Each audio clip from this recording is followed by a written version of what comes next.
गुजरी है। गुज़िश्ता 28 साल से मैं 4 बर्रे आज़मों में ज़हनी सेहत के ऊपर काम कर रहा हूँ और मेरा जो फर्स्ट पोस्ट डॉक्टरेट था यूके के अंदर, वो था भी इस वाले टॉपिक के ऊपर, Islam providing solution in mental health crisis. तो काफ़ी जो है वो मैंने इस टॉपिक के ऊपर अपनी तालिब इल्माना ज़िंदगी गुजारी है। तो जो मुख्तस वक्त मुझको दिया गया है, मैं इसी वक्त के अंदर आपको इस वाले पहलू के ऊपर जो है वो आपको रोशनास करता हूँ। तालिब इल्माना हैसियत से आप पे लाजिम नहीं है कि आप उसको बिल ऐसा ही जैसा मैं कह रहा हूँ एक्सेप्ट करें, क्योंकि मैं एक ज़मीन पे रहने वाला एक तालिब इल्म हूँ। अल्लाह ताला का एहसान ये है कि गुज़िश्ता 28 साल से मैं जो उस 4 बर्रे आज़म में काम कर रहा हूँ, अल्लाह ने मुझे ये इनाम अता फरमाया कि मैंने ज़िंदगी के अंदर अपनी किसी सर्विस का कभी चार्ज नहीं किया। इसीलिए जब मैं यहाँ पर आया तो मैं अपनी एक पानी की बोतल साथ लाया था अपनी गाड़ी से। तो मैंने अपनी बच्ची से कहा कि बेटा वो मेरी पानी की बोतल जो है वो, ऐसा नहीं कि आप अगर पानी देंगे तो मैं नहीं पीऊँगा, इसलिए कि अल्टीमेट मकाम मैंने सीख लिया ज़िंदगी के अंदर कि जब रब और आपके बीच में कोई ना हो, जब रब अपने अलावा आपको किसी का मोहताज ना रखे, जब आपने ये कह दिया कि मैं सिर्फ तुझसे ही मांगूंगा, तो फिर बंदे से मत मांगना, फिर बंदे के आगे हाथ जो है वो नहीं फैलाना। तो फिर रब ताला आपको इस मकाम के ऊपर लेके आ जाता है। ये जो आपने जो छोटा सा क्लिप देखा था हमारे इदारे का, इस क्लिप्स के अंदर अगर मैं आपको जो अभी भी मेरे साथ एक मेरी फॉरेन कुलीग है जो हमारे साथ ट्रेनिंग करा रही है, को ट्रेनर है, लेकिन अमेरिका, कनाडा, यूके अगर हम हमारे डिजिटल मीडिया पे जाएंगे तो उनके आप लफ्ज सीखेंगे और वो कहेंगे we always wish we have a dream that we could have this centre, this facility in Europe और अमेरिका। तो ये भी तो पाकिस्तान की पहचान है ना, कि अगर अमेरिका और यूरोप से आने वाले लोग कहेंगे काश हमारे यहाँ ऐसा सेंटर हो जहाँ पे ये वाली सर्विसेज और इतनी मॉडर्न सर्विसेज दी जा सके। और दूसरी बात ये कि ये दुनिया का वाहिद सेंटर है जहाँ 10 से 15 हज़ार डॉलर की सर्विसेज पहुँचाई जाती हैं और वहाँ कैश काउंटर नहीं है। तो it's a cashless counter.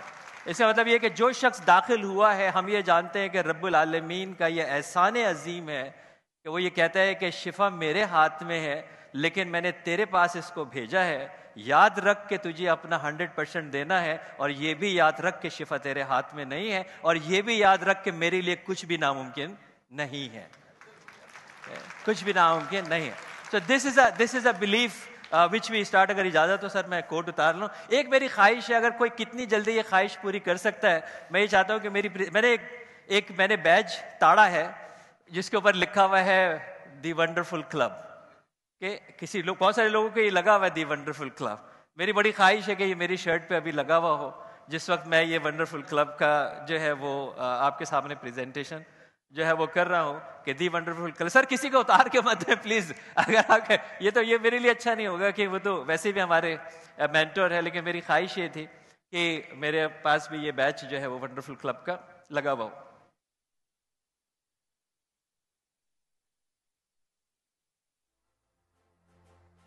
Thank you so much, thank you so much, it's my honour, it's my honour. इसको लगने से ये हुआ कि मैं अपनी पानी की बोतल सर अगर ढूंढ लूँ, यहीं पे कहीं रखी हुई थी, सॉरी आपको सहमत हुई। ओके।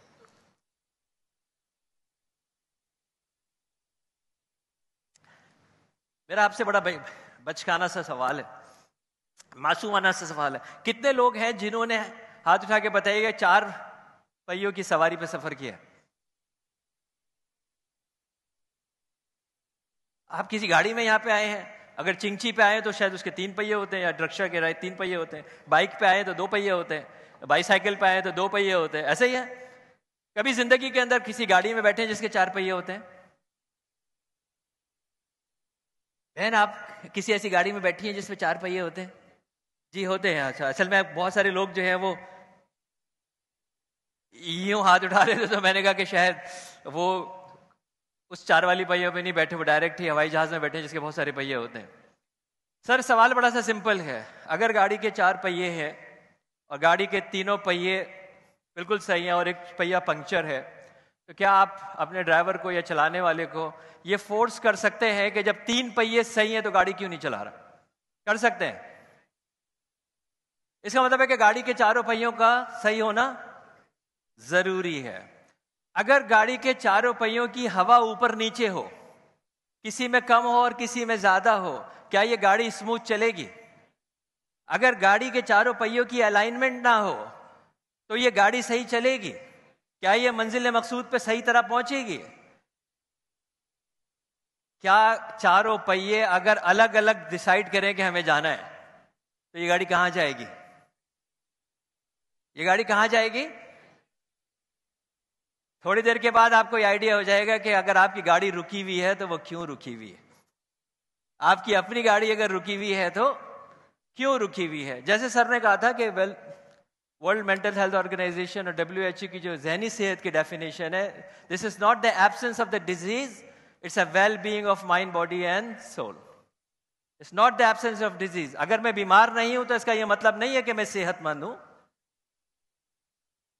सेहतमंद यह है कि मेरे इस चारों पहियों की वेल बीइंग है या नहीं है, यह है वेल बीइंग। तो हमारी गाड़ी के, जिसको हम बीइंग कहते हैं, ह्यूमन बीइंग, इसके 4 पहिए हैं। इसके पीछे 2 पहिए हैं जिसको हम फिजिकल बीइंग कहते हैं और हम सोल बीइंग कहते हैं या स्पिरिचुअल बीइंग कहते हैं। यानी 2 पहिए हैं पीछे जो कि एंटिटी हैं। जब हम कहते हैं एंटिटी है, इसका मतलब है ये हकीकत है, ये इदराक रखते हैं, इनको ग़िज़ा की ज़रूरत है, इनको नशोनुमा की ज़रूरत है, इनको बका और इर्तिका की ज़रूरत है। मेरा जिस्म की जो बुनियादी ज़रूरियात है पूरी नहीं करूंगा तो ये जिस्म आगे नहीं बढ़ेगा। सेम अगर मैं अपनी रूह की बुनियादी ज़रूरियात को पूरा नहीं करूंगा तो ये पूरा नहीं हो पाएगा।